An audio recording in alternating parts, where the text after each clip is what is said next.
this off while you read, or? No, you're fine. You can take it. It's up to you.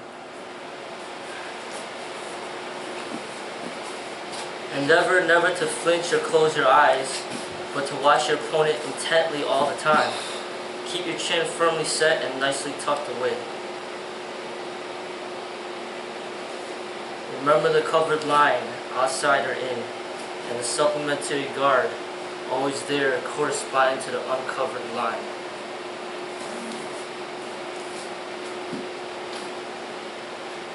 Always keep the rear hand guard up. Be ready to follow with the rear hand. Follow through.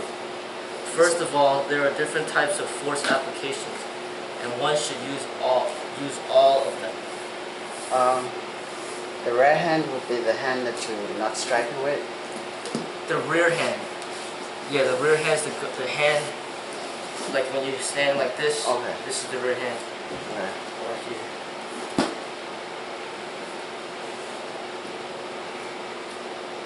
Follow through generally refers to continuation of a high rate of movement, or even an acceleration from the instant of contact until the ceasing of contact. The punch should increase in speed throughout its run, and when it lands, still have enough momentum and power to drive clear through the object. Do not aim merely to strike at your man, aim to drive through him, but do not have a lean-on effect.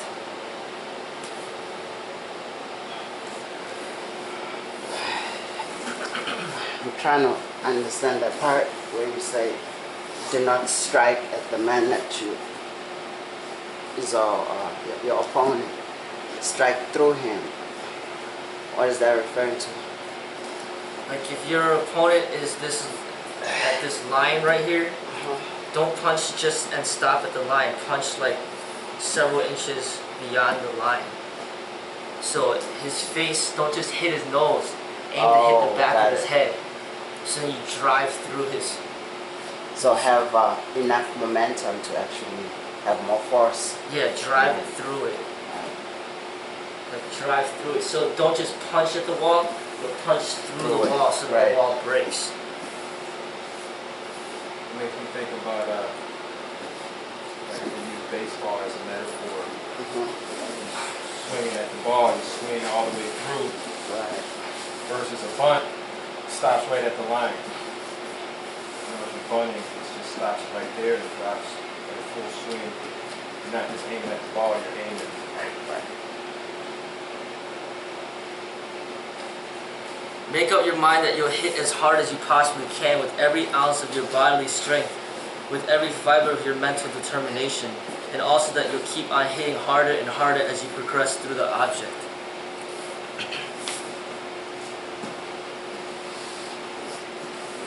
In boxing, for example, the athlete is taught to strike through the opponent to maintain or increase the rate of movement during the contact so that the explosive push carries through further and changes the opponent's position more sharply.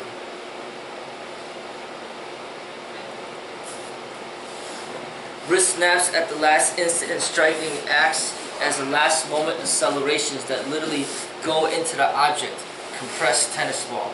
Instead of a relaxing follow-through, the fighter must bring his hands back as fast as he thrusts them out, reversing the waist movement aids in last-minute acceleration as well as return.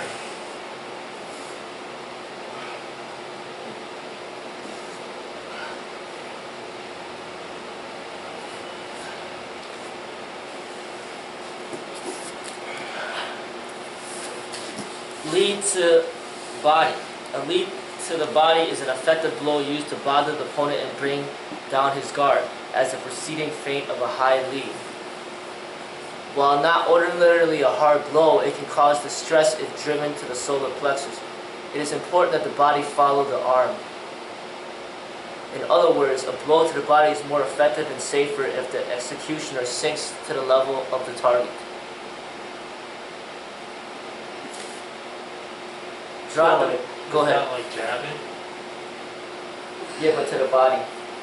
But he's saying that sink to the body, so don't just punch to the body as if you're standing, as if you're punching in his face. You gotta like sink down. So basically what I've been showing you with the horse stance, Yeah. When you sink down, you hit him to the body, that's going to be more effective than if you just stand and punch to the body.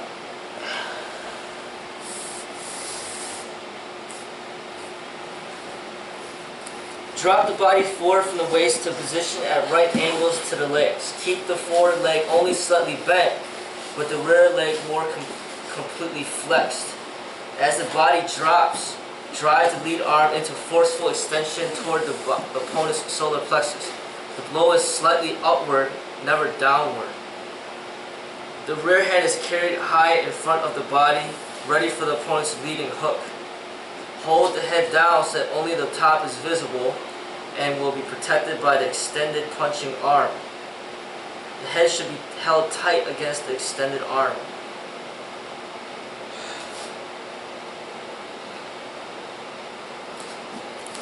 To hit with a straight right lead to the body, feint with the left hand toward the head by extending the left hand quickly with a slight forward movement. Step well in with the left foot, keeping it still in the rear, and at the same time lean over to the left side. You will be practically clear of all danger. The right that follows can become a punishing hit and one difficult to deal with. Furthermore, you are in position to bring up the left to the head with great force.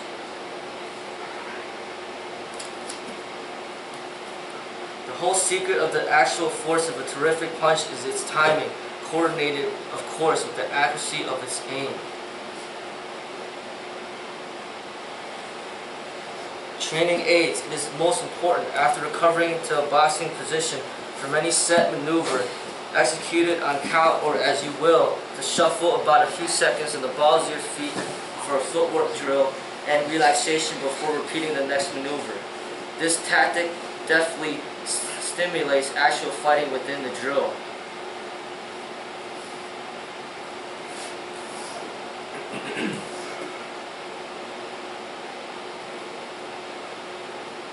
The whole secret of the actual force of a terrific punch is its timing, coordinated, of course, with the accuracy of its aim. Hang a small ball to practice aim.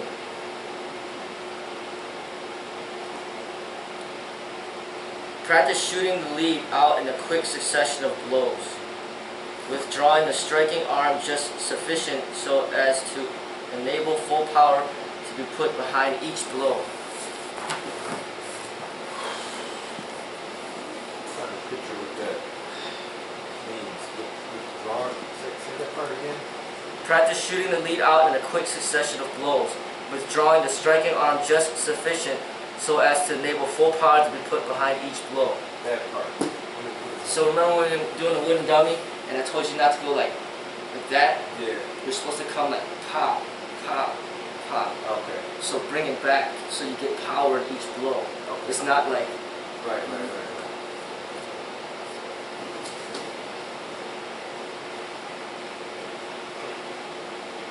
Learn economical motion of delivery from a variety of angles, then lengthen the distance gradually.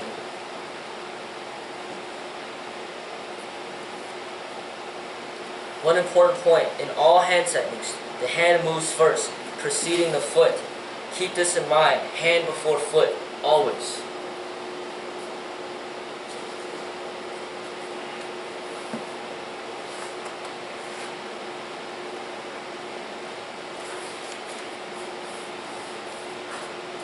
Defenses for a straight lead. The following are examples of defenses against a straight lead while in a right stance. Have the left hand ready in anticipation of a lead. It is already opened, held a little higher than usual, and weaves in controlled circles in front of your body. Immediately, the lead hand of your opponent flickers on its way to your face. Lean slightly to the left and strike firmly, quickly at his wrist or forearm with your left hand. No strength whatever is required to deflect the heaviest blow this way. Don't fail to take advantage of the opening. Put in a stiff lead to the face or body. Your opponent will be both off guard and off balance. Sway to the left, stepping in with the right foot, and deliver a severe body shot with your right hand. This may be varied by a punch to the face. Sway to the right, stepping in with the right foot and deliver a heavy left hand punch to the body or a head or head in a cross counter. Snap back, then forward with the return. One should always finish punching with his lead hand to enable him to return to the correct fighting position instantly. Vary the leads to the head and body.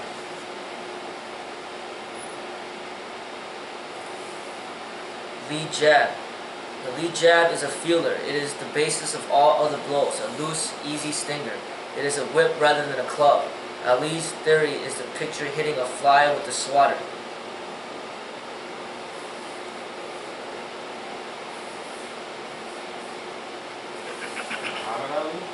Yes. We learned a lot from Ali from watching him. Its great advantage is that body balance is not disturbed and is both an offensive and defensive weapon. In offense, the lead jab serves to keep your opponent off balance and paves the way for more severe punching. When used as a defensive blow, the jab often stops or effectively meets an attack. You can frequently slip in a sudden and disconcerting jab to the other fellow's face at the very moment he's about to let go a real punch at you. Used correctly, it is the sign of a scientific fighter who uses strategy rather than force. It requires skill and finesse as well as speed and deception. Broken rhythm. Keep in mind that there is nothing worse than a slow jab except one which is telegraphed.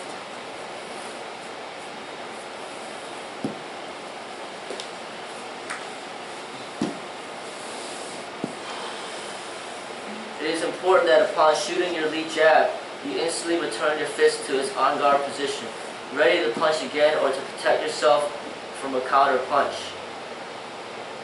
The jab is snapped across, not pushed, and should be brought back high and kept high to offset a rear hand counter.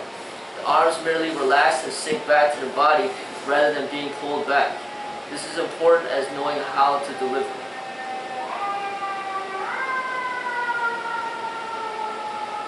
At the time of landing the jab, the chin is tucked down and the shoulder is curved around the chin as a protective cover. In all hitting, including the lead jab, all force is outward from the body. The movement of the lead jab should be a continuous winding motion from the shoulder. It is often advisable to shoot more than one jab. The second jab has an excellent chance of landing, providing the first one was delivered with the utmost economy. And it also serves to cover up the missed first jab. Of course, you should shoot as many more as you wish. Continue to practice the jab until it is light, easy, natural movement. Carry the shoulder and arm relaxed and ready at all times. It requires long, diligent practice to make the movement automatic and to obtain speed and power without apparent effort. Accuracy should be the main objective, and the straighter you jab, the better. If you cannot get at the opponent's head or body, aim at his bicep. Aim at his bicep? Yeah.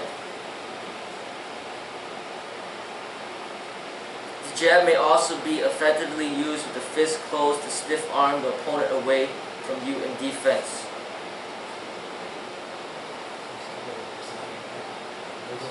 So he's saying if you can't get at the face and body to jab at the bicep?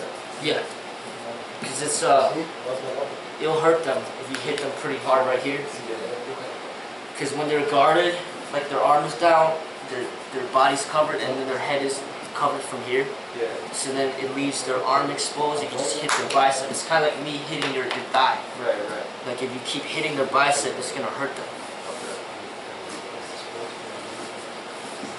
Because notice when we work on the wooden dummy, we're conditioning our forearms, but you don't condition your bicep.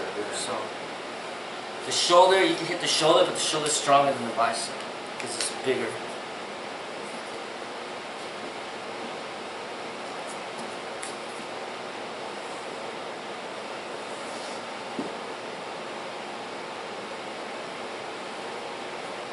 Keep him on the defensive and increase the pace ever so steadily. Give him no rest.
Let's go ahead and work on what he just taught.